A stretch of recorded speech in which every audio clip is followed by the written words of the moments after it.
Everyone, welcome to Sweetpea Seeds Inspirations. My name is Sydney, and today we are going to learn how to do the Tunisian Crochet honeycomb stitch.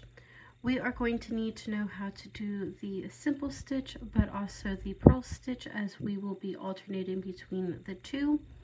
If you do not know how to do either or of those stitches, I do have a playlist that is specifically for Tunisian crochet stitches if you would like to go check those out. If not, I will go ahead and demonstrate those in today's tutorial as well. So this is going to be a 2-row repeat, and when I say 2-row repeat, I do not include the return pass that you do in Tunisian crochet. The return pass is going to stay the same throughout this pattern, but again, we will be alternating between the simple stitch and the purl stitch throughout the honeycomb stitch. You can go ahead and chain up as many chains as you would like.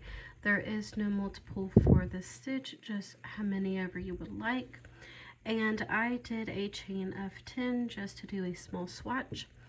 So before we actually start on the honeycomb pattern, we are going to need to do our setup rows for Tunisian crocheting.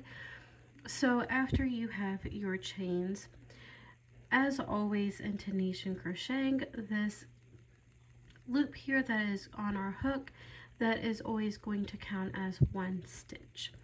So we will not go into this first chain here, as this loop counts as a stitch.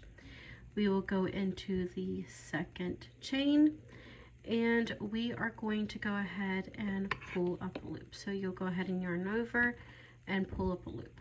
It is important not to pull through these loops here. We are just pulling up loops and adding them to the hook. So we are going to go ahead and continue repeating that until you have gotten to the end of your chain. So again, you'll go into your chain and you will draw up a loop. Now you can also work in the back bump here of your chain if you would like, which will help from keeping your project being curled.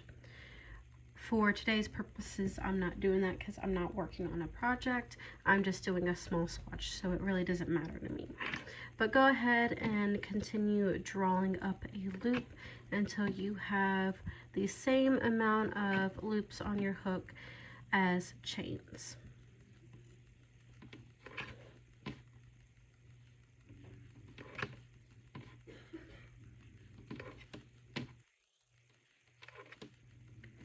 So that was our forward pass for our setup. So now we are going to do a return pass, which is not going to change throughout this pattern. So we are going to do a basic return pass. So we are going to go ahead, yarn over and chain 1. And then we're going to yarn over and pull through 2 loops. Again, yarn over, pull through 2, yarn over, pull through 2. And we're going to go ahead and continue repeating that until you have reached to where you only have 1 loop left on your hook. So go ahead and continue repeating your return pass until you only have 1 loop on your hook. So once you have gotten that completed, we are going to go ahead and start working on the honeycomb pattern. So again, as always, this very first loop is going to count as our very first stitch. So we will not work on these side stitches here.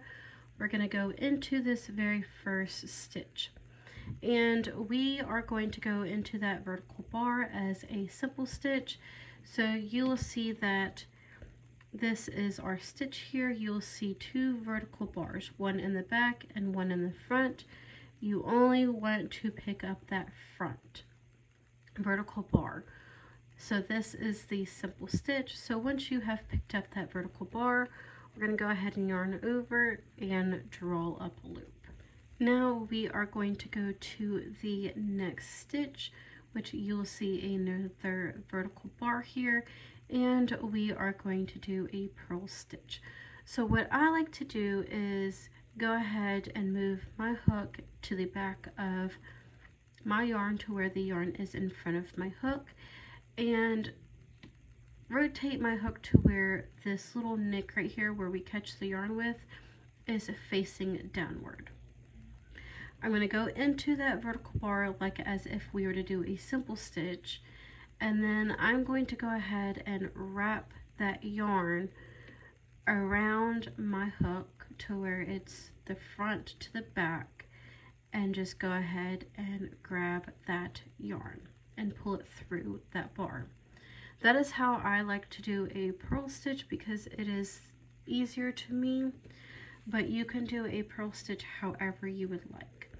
So once you have that purl stitch made, it is very important if you do it that way, making sure that you're not increasing, because that is easy to get confused. We are not increasing here, we're just doing a purl stitch.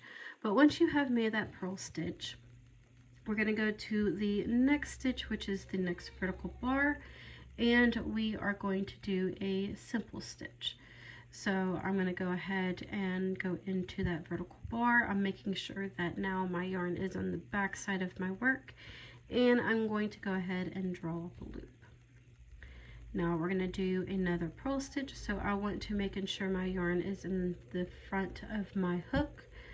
I like to rotate my hook to where this little nick down here is facing the bottom. Go into that vertical bar like a simple stitch, but go ahead and wrap your yarn around that hook where it is front to back, and then just grab that yarn as such. Again, it is important to not making sure you're increasing. Here we are just doing a purl stitch, and then we're going to go into the next stitch and we are going to do a simple stitch. And then again, we are going to go into the next stitch and do a purl stitch here.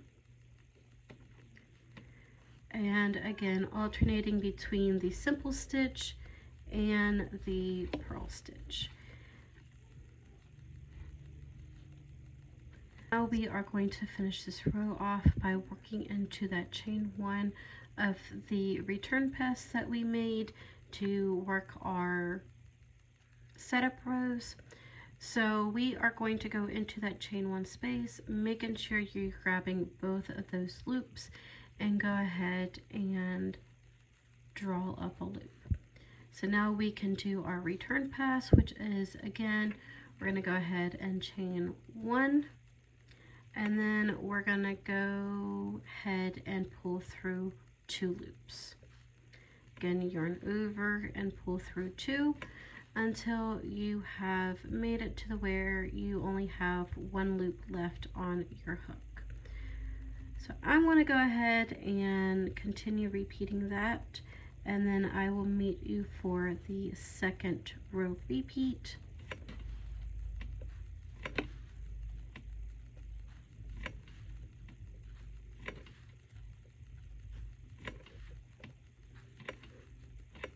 Now again, this loop that is left on your hook, that always counts as the first stitch, so you will not work on these side stitches here.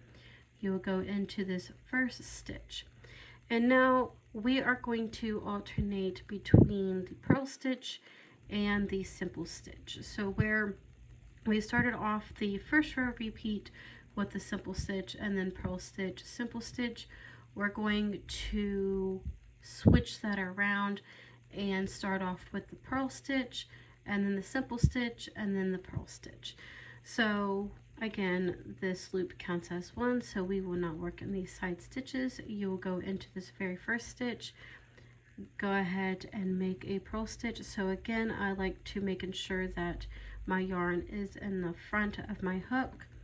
I manipulate my hook. The very first stitch sometimes can be a little tedious to get into, but once you have gotten into that stitch, go ahead and wrap your yarn around your hook, grab that yarn and pull it through that loop to make a purl stitch.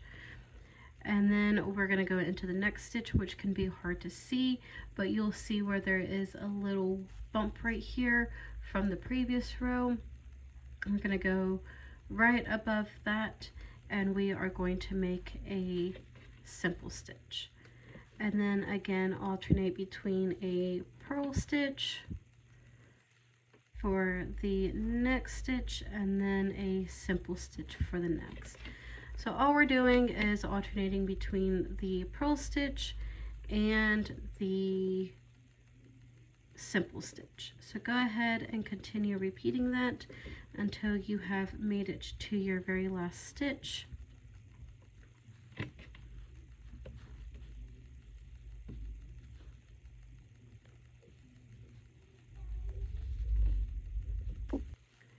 And now we are going to work our very last stitch, which is going to be in that chain 1 from the return pass, and making sure that you grab both of those loops and go ahead and draw up a loop. Pull through 1 to do a chain 1, and then pull through 2. Pull through 2 until you have made it to where there is only 1 loop left on your hook.